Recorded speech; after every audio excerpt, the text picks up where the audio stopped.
actually going to start with tradition and make our way down. So if I can have your name, your pronouns, and what do you do? Hi, I'm Fish. I'm Fish Finlee on the interwebs. I sing, I draw, I play games. I'm all over the place doing a lot of stuff. My biggest thing is that I'm on the board for the Pro Awards, and I do a lot of digital art and stuff.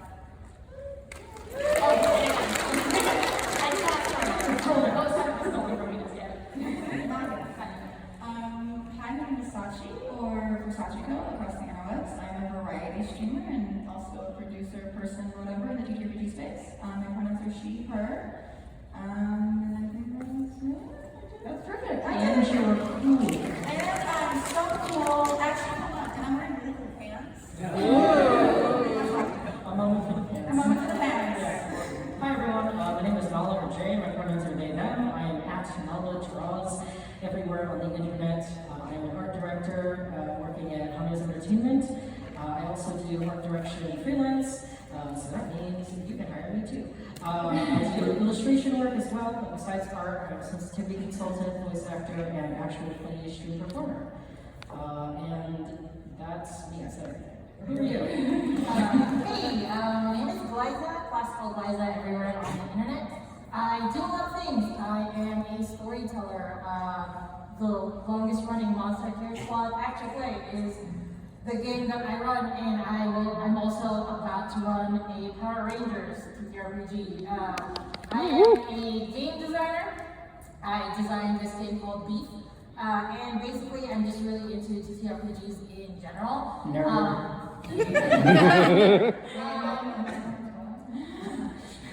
my pronouns are he, they, she.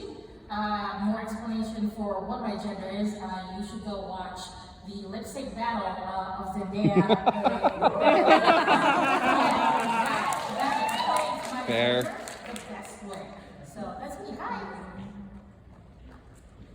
You are next in line. Oh, so you are next in line? Okay, so hi everybody, I'm Sam, also known as Raven in most digital spaces. Pronouns are he, him.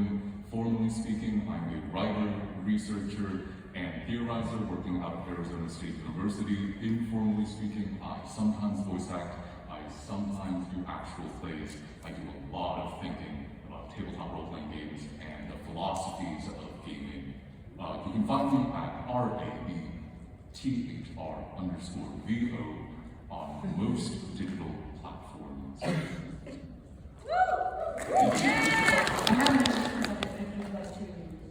want to introduce yourself first, and then I'll jump into the spiel? Perfect, that's great. Hi, I'm Anya. I use she, her pronouns. I've been in the games industry almost 20 years. I think it's been 16 or 17 at this point. I work for addictedgames.com. I've worked for a little company called Kickstarter. That's what they're most known for. I was the director of games there for a long time. I've been freelancing in games for almost 2 years. I do crowdfunding, community management, business development, all that fun stuff. And then when I'm not doing game stuff, I'm a professional saxophonist based out of New York City. And most recently, I was in the season finale of Severance. Yeah. Has anybody there watched the season finale? Yes. So I was in the band, the marching band. That was the coolest human alive. Anyway, Super wild flex, so cool. So, listen, we all know why we're here. You all know why we're here at Asian AD&D, Asian Aesthetics, Dissolution, and Diffusion, I believe it was. Dissolution, thank you. Yeah. And as we get started today, I wanted to take a moment and just make clear that the people who are sitting here at this panel represent really just a slice of what is a massive geographic region. And although we do speak for our experiences, our thoughts, our feelings, and theories in relation to representation, storytelling, and some of the incredible and moving factors that come out of such conversations, we really can only speak through our own lips, through our own teeth, and through our own voices. Asia goes from the farthest northeast segment of Russia all the way to the southwest of Palestine. That is a huge place, and there are many people in that space who cannot be here, who cannot have their voices spoken or spoken for. And as we open this conversation, I think it's worthwhile for us to keep that in mind And keep in mind people who cannot be present for any number of reasons.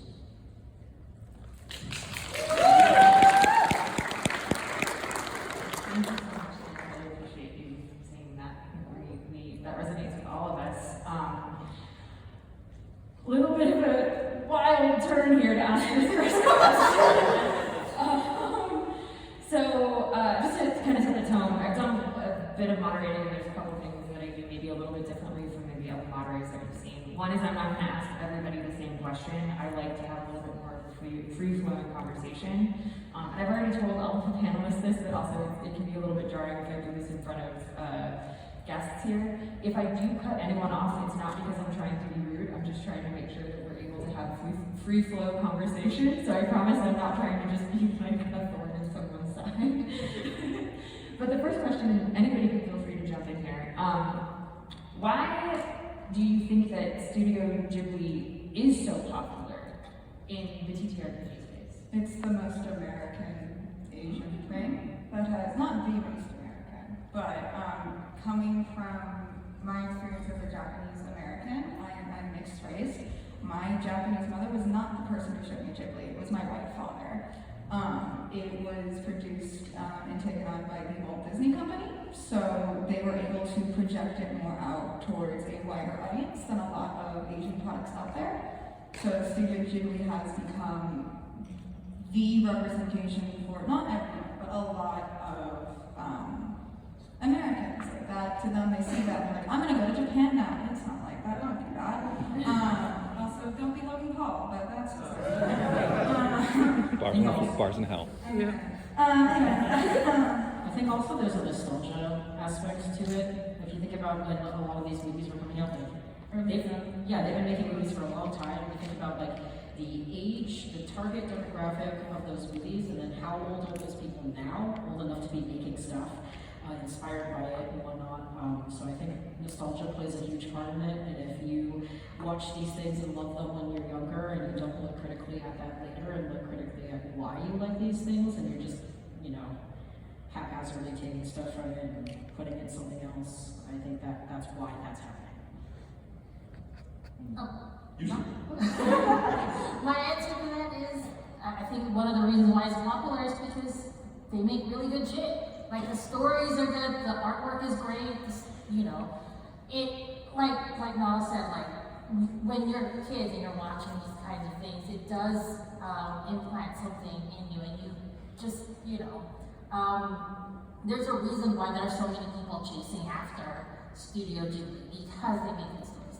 And the thing that a lot of people don't realize is that there's a reason why it does touch a lot of people, and they're just looking at the art. There's more to Studio Ghibli than the art, and if you don't pay attention to the stories that they're telling, then you just sort of miss that, and that's why I think a lot of people are chasing after Studio Ghibli, because it's good and they don't look at it deep enough. Right. So something that is, I think, kind of behind the scenes for this panel is that a big part of its impetus is the rise of certain Asian labeled, or at least Asian aesthetic labeled tabletop role-playing games, and the ways that has kind of spun out, or at least called us to look more deeply at the ways that particular aesthetics are adopted and commodified. Right? You all know that Studio Ghibli AI filter. Don't do it. If you look really carefully, you can see steam actively coming out of my ears. If you really want to see yourself in the style of Studio Ghibli, you should probably pay a artist to draw you in that way if you have the funds. Sure. That said, I think that AI or filter and its popularity says something about how we culturally make sense of aesthetics. The fact that it has gained so much popularity sans narrative, sans setting, sans all of the factors that imbue meaning to the aesthetic, says something about how we consider this visual content. And this gives us an inroad to think about the ways that particular aesthetics are divorced from the site of meaning making, in this case Studio Ghibli movies, in order to sell well. I think that there's an ethical concern involved in that I think leads to this conversation. Certainly a big part of it is the fact that like Studio Ghibli is a big part of a lot of our childhoods here in the United States amongst people who are, I'm going to say, 18 and older, 18 to 45, right? I think that it was wildly marketed, super duper huge for us. Part of that means that we were looking at these films through the eyes of the main characters who are seeing the world in this beautiful, wondrous way. But part of what creates meaning in this text is the juxtaposition of that beautiful wonder against the difficulties of post-war Japan, for instance, or climate disaster. It's interesting because I think the comparison to Disney is very spot on, because Disney is ultimately about nostalgia too. There's such a deep relationship between those two, and also it's a consumption under capitalism, which I think just is a little bit of a challenge in most Asian cultures. So it just sort of, the dichotomy is really fascinating to me because it sort of forces this like Western imperialist view on what this is supposed to be. This probably answers my next question, which is, why is the misuse or the misrepresentation of Ghibli so common? I mean, I think anything that's popular has the potential to be misused. If you only have a shallow understanding of Studio Ghibli, you're just running after it to recreate the art, to recreate the feeling. That's how you get Fireflies without the graveyard, because you're only running after, the beauty of it without understanding the context behind it. So that's why I think Studio Ghibli, or at least a lot of people, have been misusing that kind of like the feeling of, oh, this game is Ghibli inspired. What makes it Ghibli inspired? And they're only referring to the artwork and not to the background, the context of what makes those movies poignant. And it for me, like, I'm not a big fan of Studio Ghibli because the first movie I watched was the Fireflies movie, and after that I was just like, well, I'm a child and I'm not gonna watch any more of these movies. Mine was spirited away, so I had to And I was just like, I'm done My Asian parents made me wait till I was 13 to watch PG-13, so my first PG-13 was Princess Mononoke, and it was very scary. You had something you wanted to add on, right?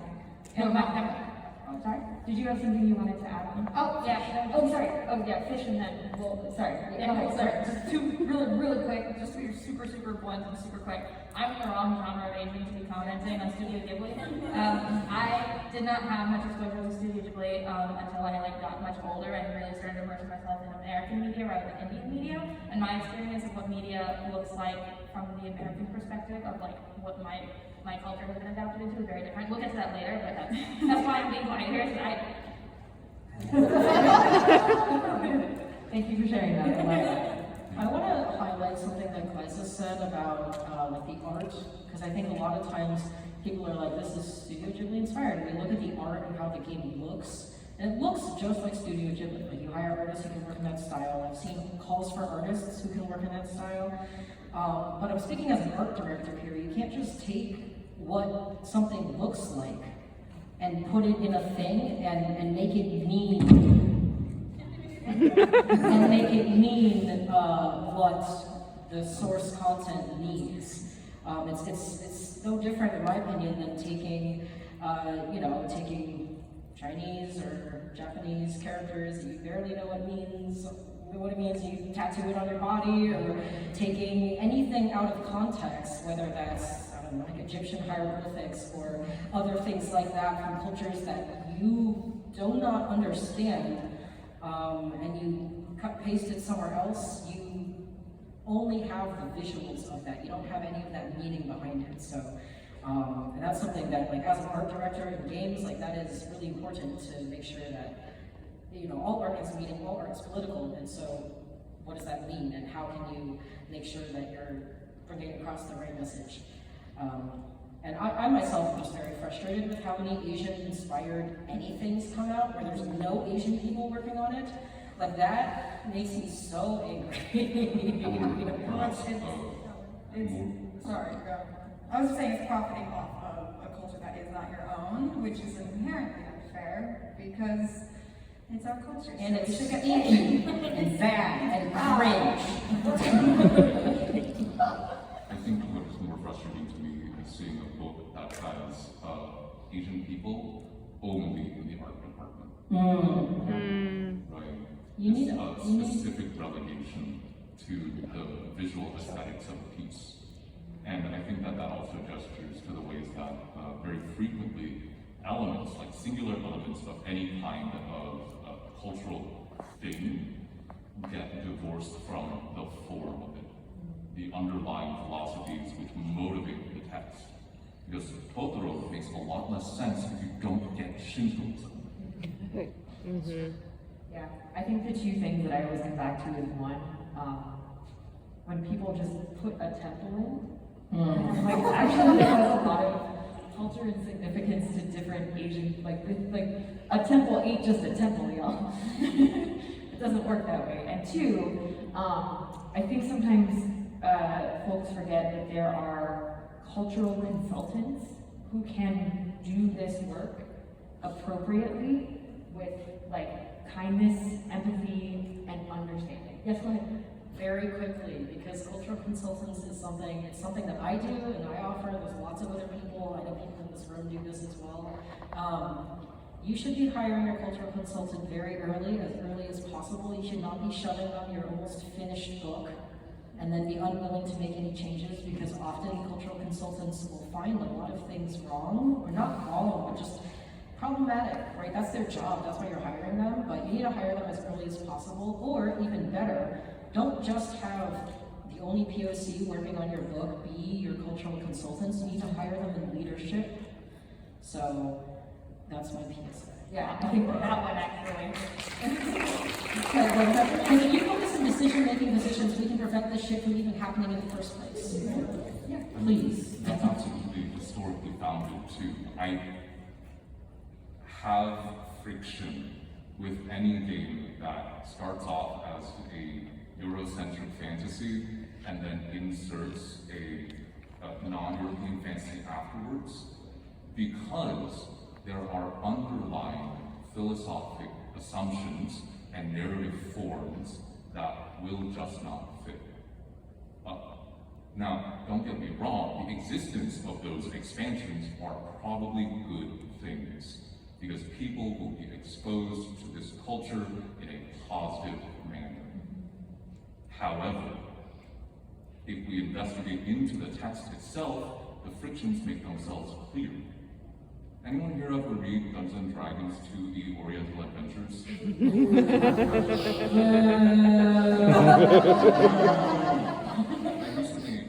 recently wrote an article, academia, about tracing Orientalism in D&D, right? Following from Oriental Adventures to the monk. The monk doesn't exist in Oriental Adventures, which is kind of interesting. But one thing that's really interesting about the insertion of Oriental Adventures into D&D is that you are taking this new setting, saying, hey, you can play as if you are part of this setting in a game that is about leaving your land to take another land. The foundations of Dungeons & Dragons and adventuring is going to an empty space, whether that's a dungeon, pillaging it for capital that was left behind by people who no longer exist, and then claiming it as yours. That foundational narrative impetus does not fit within this new setting, and therefore, friction. Yeah, that's actually kind of a perfect segue into my next question. You know, it's important to understand like why these are challenges and why we're trying to sort of like right some wrongs. So with that being said, what is one example of a game that uses Ghibli well? Nem is gonna hate me for saying this, I think Monster Care Squad is a really good example of, she would hate me for me to say that it reminds me of Studio Ghibli, because a lot of people have commented that Monster Care Squad does have that feel, and she hates it. Sandy Pumpkins. But I think if you read the book, if you read Monster Care Squad, it's a story about caring for monsters, and there's a lot of worlds, there's a lot of things in there. But it's also the backdrop. In the background, there's a 1,000-year war that had occurred, and you see it in every world, in every monster that you encounter. And like I mentioned earlier, one of the great things about Monster Care Squad, if you don't realize I'm a big fan, is that you can see all of the respect that they have for the war that occurred in the past. And I think as I mentioned earlier, if you're only there, if you're only paying attention to Studio Ghibli because of the artwork or stuff, you miss the deeper picture. And I think with Monster Care Squad, the deeper picture is there, and it's presented in every adventure. At least that's what I get from it, and I think Monster Care Squad is a really good game. Anyone else? I truthfully can't think of one. Yeah, I cannot name one specifically that does Ghibli well, but I just know that there are so many games out there written by Asian people that incorporate our cultures beautifully, and it feels very much like our own voices are sharing our culture with other people. There's two games that come to mind. The first one is called Chinese Ghost Stories We Tell Ourselves by Alex Bui. It's B-U-I. Alex, I think it's spelled A-L-Y-X. That was included in the Constellations anthology published by Hit Point Press, but it's also available as a standalone on Alex's itch.io. That's a beautiful game. And the other one I want to shout out is Banana Chan's Juncture Battle at the Banquet Hall. It's a great game. You run a Chinese restaurant by day, and by night zombies attack you. So it's very fun. And those would be my two shout-outs of like Asian creative games, specifically from my cultures. Banana's game immediately came to mind with that question. I was like, yes. I have an example of another game that that comes to mind of like being a really good depiction of an authentic depiction, I should say, of Indian culture specifically, because that's where my experience is. But my only comment on that is going to be when depicting like an Asian culture within a piece of media, it's less about how like good that culture is being kind of elevated to, and more about how authentic it is, because like I feel like an under-discussed component of misrepresenting cultures is going, oh, I want to make sure I'm a good representation of this. I want to show people that this is good, but it's not. That's not the point. It's not like spirituality and like yoga and like Indian like channeling of like your spirituality into like your health and stuff is necessarily good. It's that's a part of the culture, and that is like such a rich piece of how the whole culture has built itself. And so when you're depicting that in media, it's not about going, hey, look at this good thing. It's like, hey, look at this thing that's like, and how is it authentically like existing in the world, and how are you adapting that to that media? I think it's important to recognize that cultural representation is enriching, it's joyful, it is also morally neutral. Because something which is honest to one person will be inhonest to another. And we in can't, all slices. as we said at the beginning, we can't possibly speak for everyone. Like I just know, like even like within China itself, which it's a large country, but even within China, there are so many people who have many different opinions, and Chinese Americans think differently from Chinese residing Chinese people, and so disclaimer that like we don't speak for everybody, as was said. I have something else to say that I forgot because ADHD. That's okay. There is sorry, go ahead. I was reading this book, Iron Widow, such a great book. But one of the author who wrote it, she said something, and it's really nice, basically, that really influences how I play my characters when I play in games is that, you know, let your cultural representation be that. Because like I said, it's more, like Sam said, your culture is morally neutral. And when I play characters, they're messy and they're, you know, I enjoy playing that. Because, well, I try not to be a messy person, but when in games, I am very messy.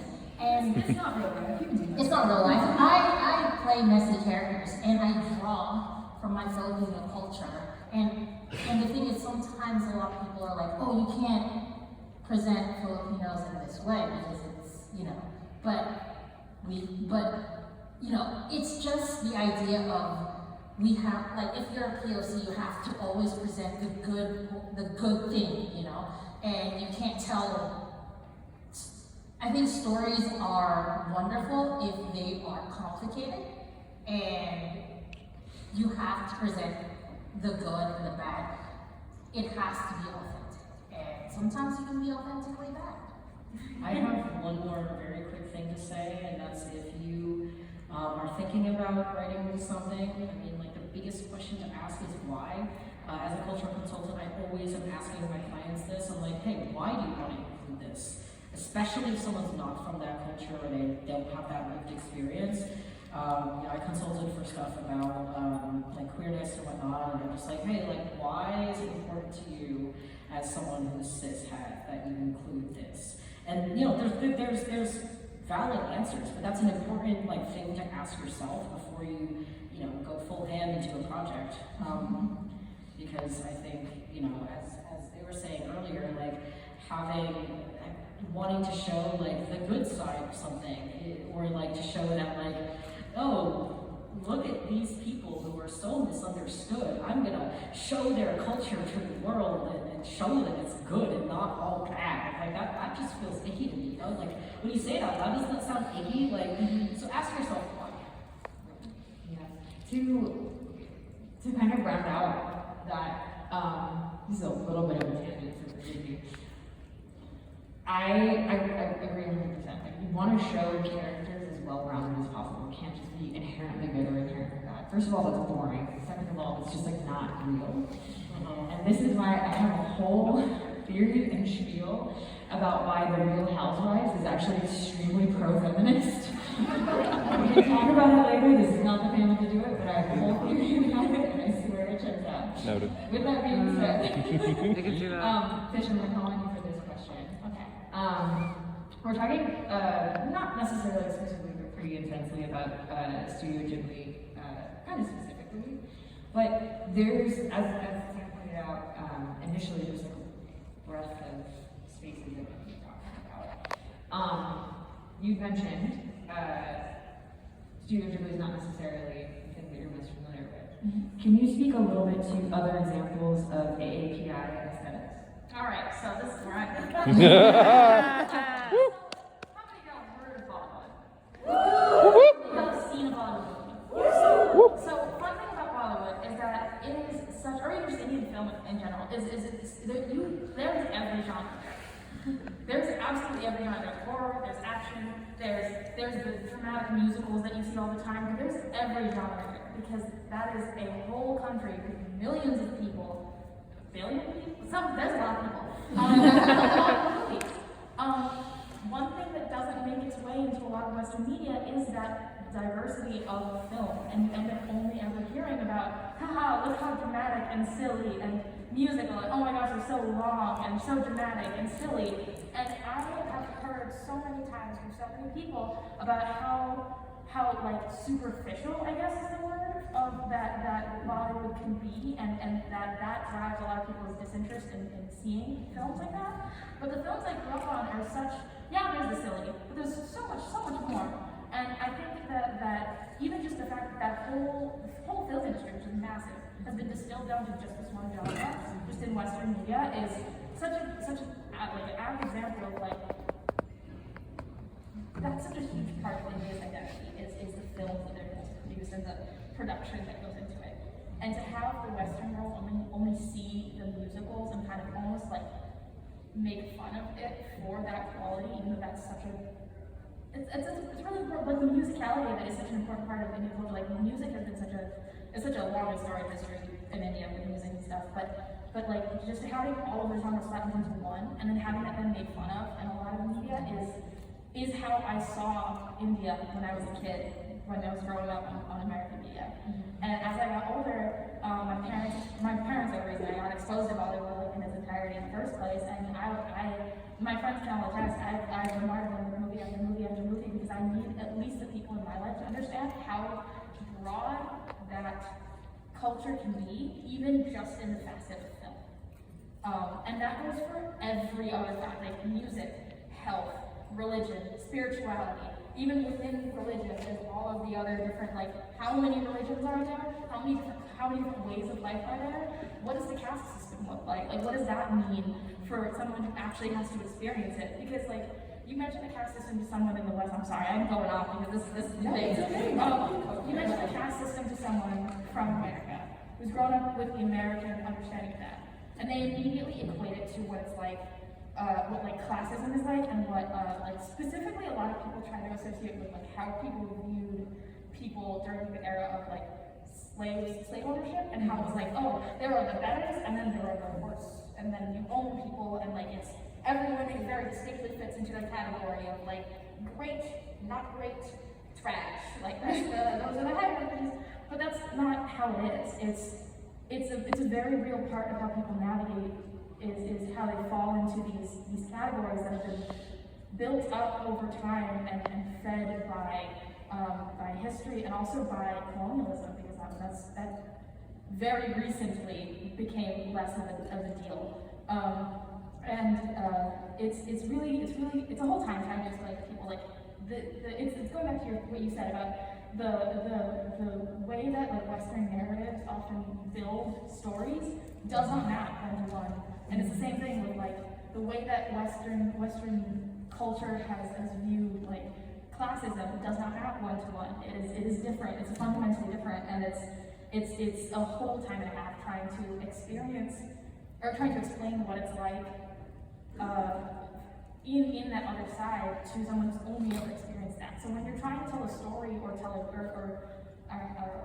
when you're trying to depict a story with elements of a culture that's not yours, it's very difficult, and you need to acknowledge that it's difficult to understand that there's not necessarily going to be an easy one-to-one comparison for you to understand. And you need to bring people in that understand the depth of diversity that is there if you haven't had the exposure to that. Yeah, I mean, amazing. I want to clap for you.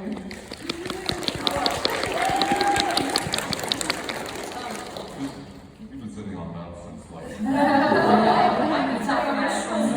I just saw fish like deflate. I was waiting for fish to just like flip the table. No, it's a whole thing, because I feel like we were talking about how positively Studio Ghibli is perceived. That's not the experience that I had with Indian media. I've always had to fend off people making fun of it for its dramaticism and its musicality and all of the components that I've grown to love about it. And it's exhausting trying to defend your culture to people who think they understand it. Mm-hmm. Yes. I have a question. Super cool. Does anybody have a tissue? I know someone who will have one. I need to blow my nose. Oh my gosh. Really bad. Oh my god, they're excited.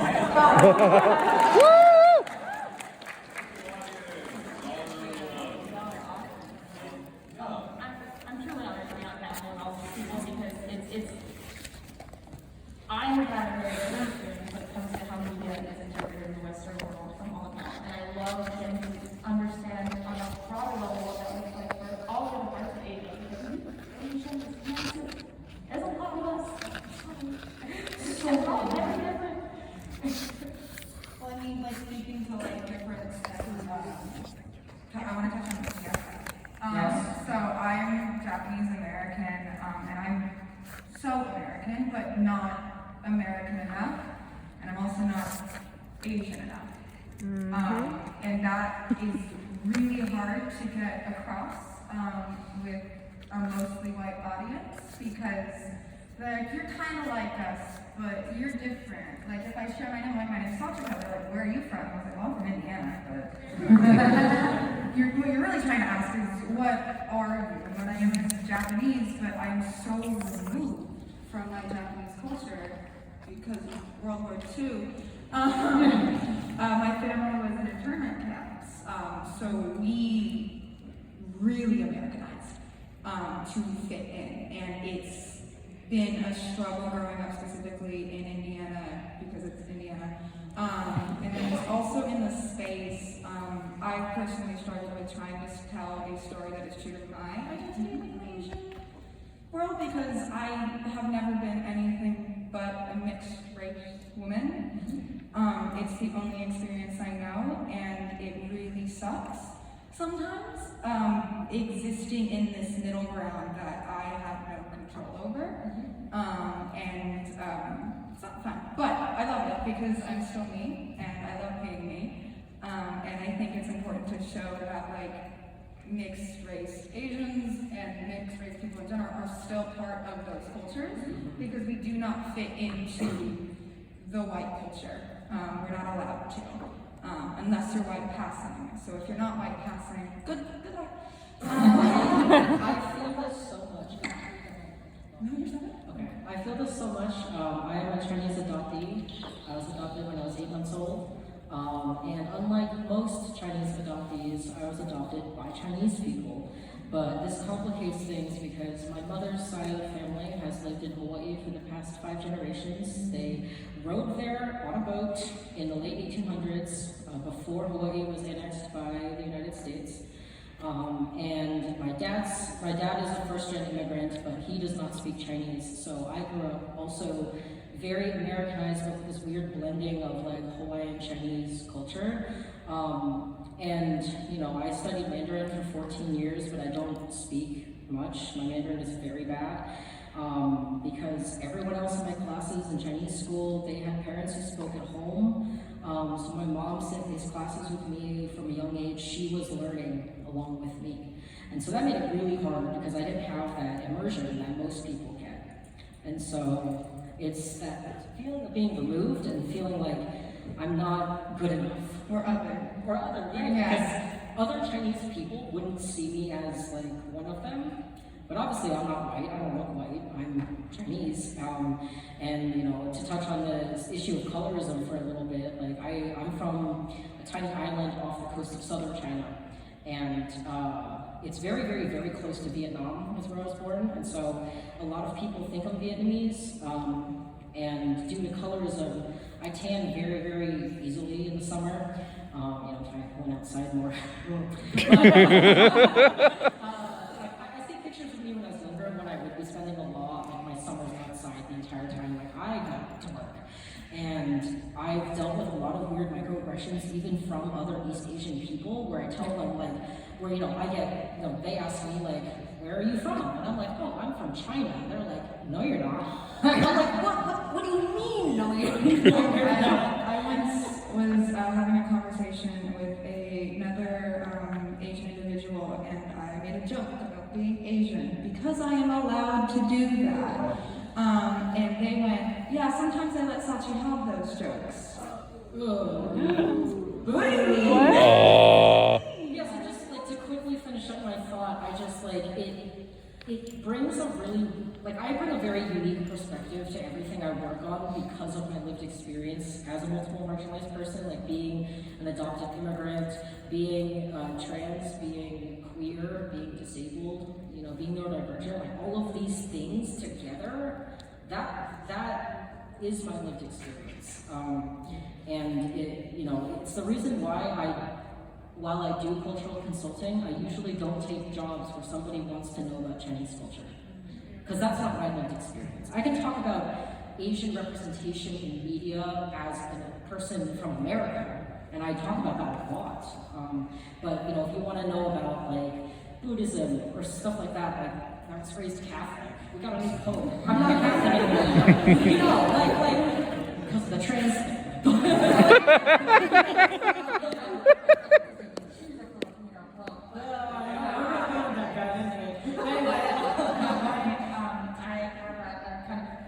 Yes, please. So my parents were both born and raised in India and moved out to the States and had me.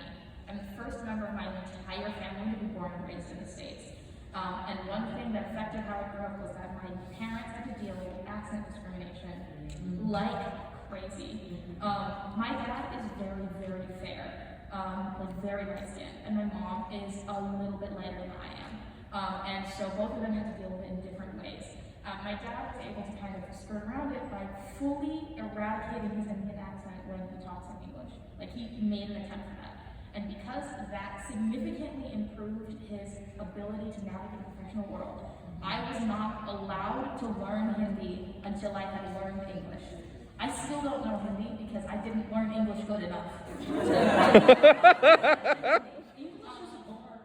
And also, because I learned English first, I learned English and then I started learning Kannada, which is my parents' like regional language. And I was made fun of by my parents' Indian friends for having an American accent. And so accent discrimination basically removed my ability to learn that language vocally, which is why I wrote it as a class language. So I only speak English. Probably because I only speak English. And I was fully Americanized because that was the goal when my parents were raising me. It was to be American because we are not going to belong in India because we're not there. You gotta be here. You gotta feel like you belong here.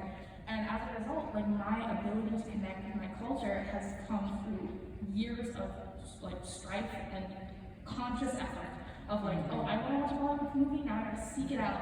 I gotta talk to my parents about it. I gotta really like, okay, how do I interact with being Desi in a way that fundamentally improves my connection with being Desi? Because I'm not religious. My parents are very Hindu, but I'm not religious because, you know, haha, like we make fun of all of the dot and everything. Like everyone makes fun of like the Indian kid all the time. And so I got fully removed from that. So yeah, my parents are from India. Like they travel every other year back. Like it's not like that's inaccessible to me. It's so inaccessible to me. Yeah. And on a similar vein, like I feel like I end up in so many conversations with other people and other POC of like talking about Indian culture and Indian mythology because Indian mythology goes wild. And it's so cool and I love talking about it. But also, I can't be the authority on it. Just because I'm the only Indian in the room doesn't mean I'm the only Indian. It's that moment that we've all experienced where you realize that you're the only person of color in the room, and then everyone else realizes it, and everyone's eyes turn towards you. Can I push back on that real quick? Yeah. There is no single authority on culture. I think that's something that kind of eats at me a lot. I'm going to make an analogy here. Y'all know pho. A lot, whenever I go somewhere with other people about, you know, to eat pho, they ask me if it's authentic, about Vietnamese. And sure, we can look at the elements that make pho and say, okay, it tastes, looks, and it has the individual elements that make it pho. But the matter of authenticity has very little to do with its elements. It's a matter of who makes it. Because, you know, trying to bind a material cultural subject to a specific thing is ultimately a binding. Because the dudes out in Vietnam making pho are not going to worry about authenticity. They're allowed to experiment. They're allowed to throw like cheese in it, and sure, it might taste like crap, but they're gonna go, yeah, here's not my less pho thing, but my crappy pho thing. Yeah, I actually I was born in the Philippines, grew up in the Philippines. I actually just recently got my American citizenship. I am an immigrant. My parents are immigrants. You know, so my experience of America is all very, very new. But if you notice, my accent is very Americanized. That's because in the Philippines, English is the language of education. Anyway, that's just an aside. If you read white stories, they are allowed so much range. You can do so many different things. At this table, we are all Asians, but different kind of Asians. And I think what we want is to be able to tell our stories and be like, yeah, that's still an Asian story.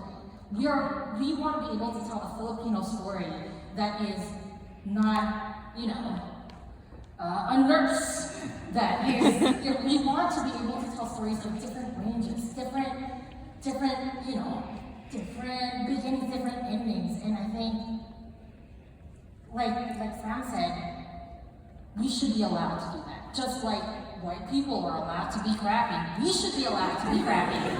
You know? Yes.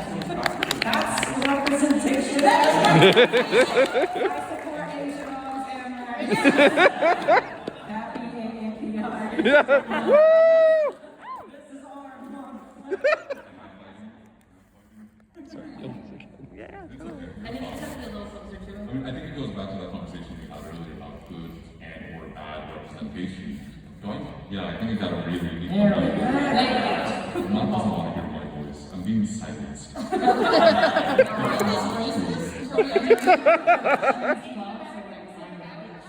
Asian violence is happening.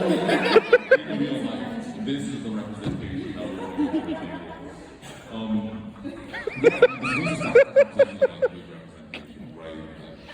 questions of, is this piece of representation good or bad, is trite. I think that a more meaningful question is, what does this representation do? How does it move, affect, or allow us to inquire more into our lived experiences? And when it comes to something like games, which does not give you a single narrative, but asks you to participate in a massive space of narratives, there is the opportunity to do that. I work in tabletop role-playing games, which gives even more freedom than things like video games or games of other forms. They're narrative in structure and as free-form as the people at your table are willing to allow, inspired by what the game tells you to do. But that's the important thing. It's inspiration. You can fight the rules. It'll suck when you do, and you might find yourself wanting to play a different game. I would encourage you to, in fact. But if you look at the rules, what we in the industry call Ludians, if you look at the settings and the narratives and the art and see yourself and see an avenue by which we can make manifest a story that's honest to you, that's representation. And if you're making a game that allows you to do that, and lets you, in the spirit of your being, in that game, sit at a table 500 miles away and be with your kinfolk, that's representation. I'll be honest, like, 100%. One of the things that I personally struggle with is I'm very white passing, you couldn't tell. And my mother is not from this country, my mother is from Indonesia. When I tell people I'm half Indonesian, they usually go, where's that? Oh my god, we're Brunei. It's near Brunei. It's near Brunei. That's all you need to know. Points to Glaiza. Points to Glaiza. I know where that is. There's not a, Indonesia actually has a massive video game community. Is anybody familiar with the game Coral Island? Yes. So, Indonesian developers. Still waiting for that on Switch. But when it comes to, personally for me as like such a white passing person, I actually don't expect a lot, to be honest with y'all, because I don't necessarily need to have that representation. And the representation that I look for when it comes to games is the experience of trying to explain to people being lost as a mixed race person who's so white passing, being told constantly that I'm not Asian enough. You don't look Asian enough. And then people meet my mom and go, oh, so you were adopted. My brother is extremely white passing. I mean, my name is Sachiko. My brother's name is Micah. He has blonde hair, blue eyes. We don't look related. And I remember back in college, I wrote a paper on the Asian American experience within my family. And I interviewed my brother, and I was like, hey, Micah, how was your Asian experience in growing up? And he was like, I didn't have that. You got all of the racism, you got all of the pressure of that. I'm a white man. Japanese man in a white man's body, and I don't know. He does not know how to fit within the Asian culture because America hasn't really allowed him to. And he has also the privilege of being a white passing straight cis man. And he's gonna use it. Yeah, my sister's name is, oh sorry, go ahead. I can develop that really quick. There's a lot of, like some of the, I don't remember who was just saying earlier, we're all different from different, our origins are from different parts of Asia. We're also fit in different degrees of distance from our kind of base culture, for lack of a better way of wording it. We all have very vast experiences, and I feel like the American perception of Asian media or wherever, and representation in that regard leaves very little room for that vast array of experiences. At least for me, it was like, you are the Indian kid.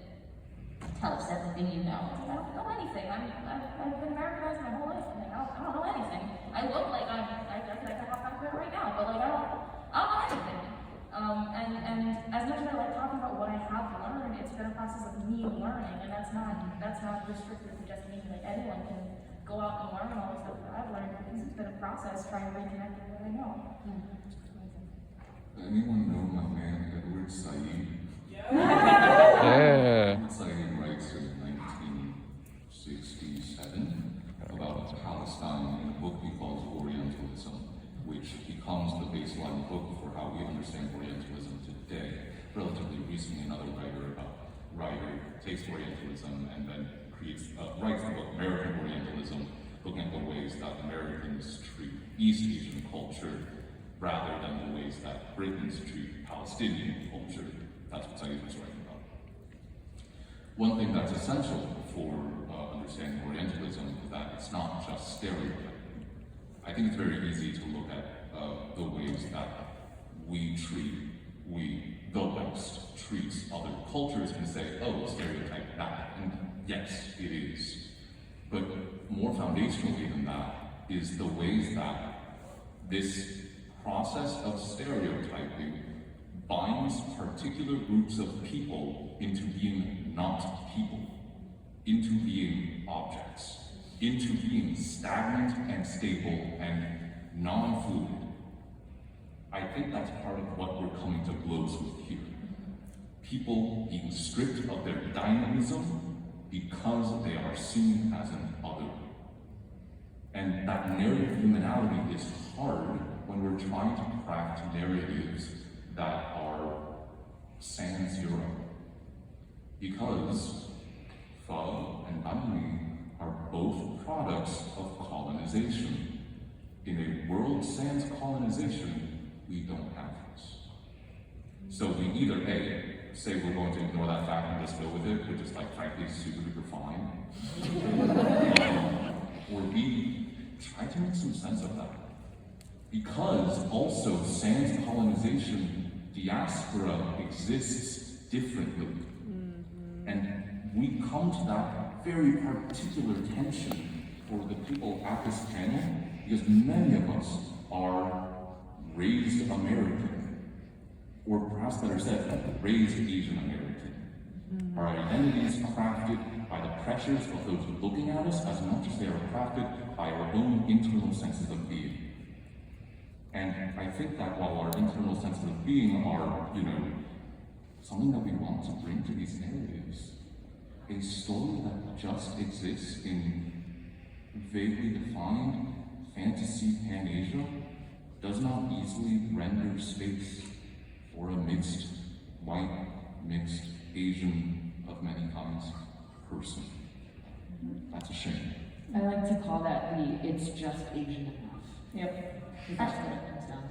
Fun fact to add to that, fun fact, we would not have chicken tikka masala after colonization, and it is the national food of England. So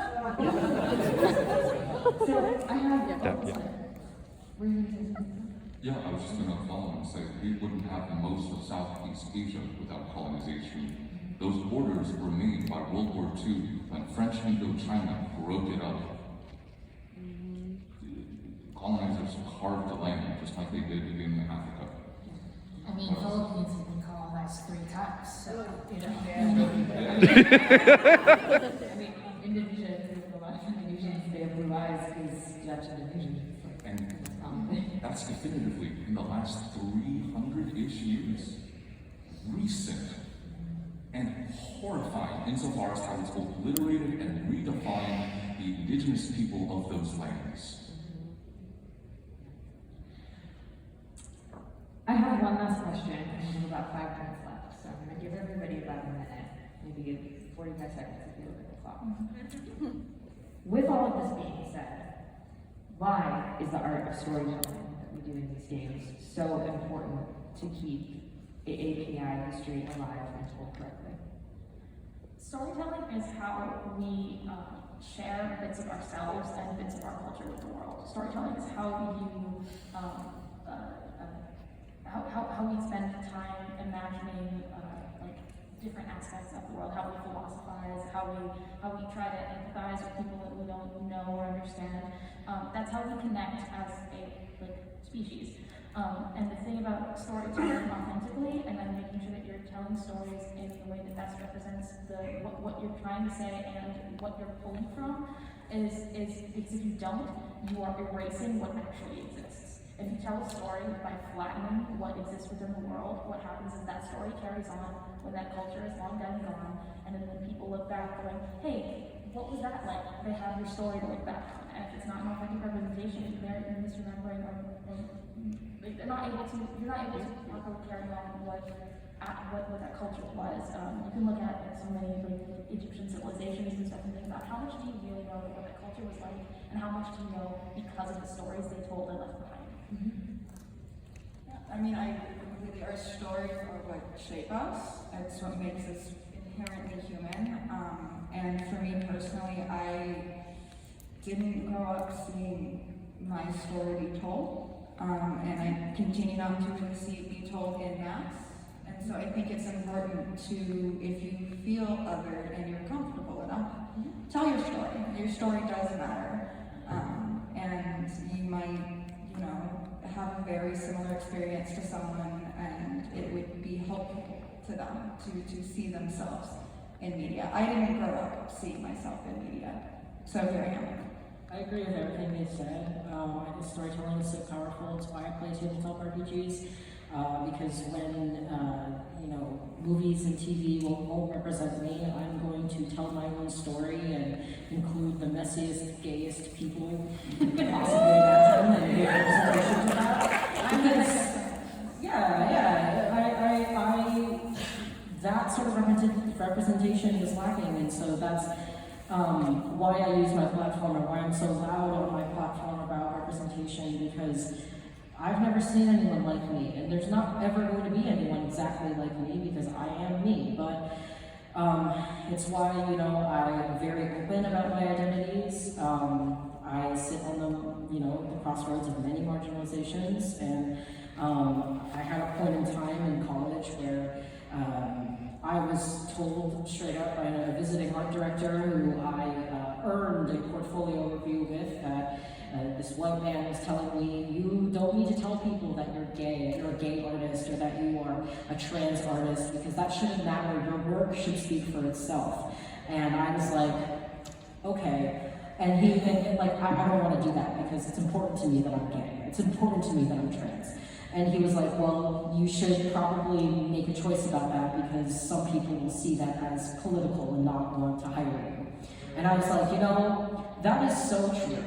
That is very true. The fact that I'm very open about all of these things, when people have politicized all of my identities, it's so frustrating, but I made the choice then that I was not going to be silent about that, because if a company refuses to hire me because I'm non-binary, that's their problem, and I probably would not have been safe working there anyways, so I will continue to be loud and proud because other people tell me that seeing me as an art director in games means a lot to them. Because as I said earlier, putting us in leadership matters. And I have the power to hire people who are diverse. And that's something that I can do because of the position that I have and the platform that I have, and it's something I'm grateful for. I think, I'm so sorry, I don't want to interrupt, but unfortunately, we are out of time. Cool. Sure. Just a quick one. My reason is very selfish. Stories bring me comfort. My grandma would tell me stories, and it comforts me. And that's the reason why I want to tell stories. It's a comfort. Real quick, there's a reason why churches, temples, and mosques, places considered sacred spaces for cultural storytelling specifically, being destroyed is considered a war crime. That is the first step to obliterating a people. Thank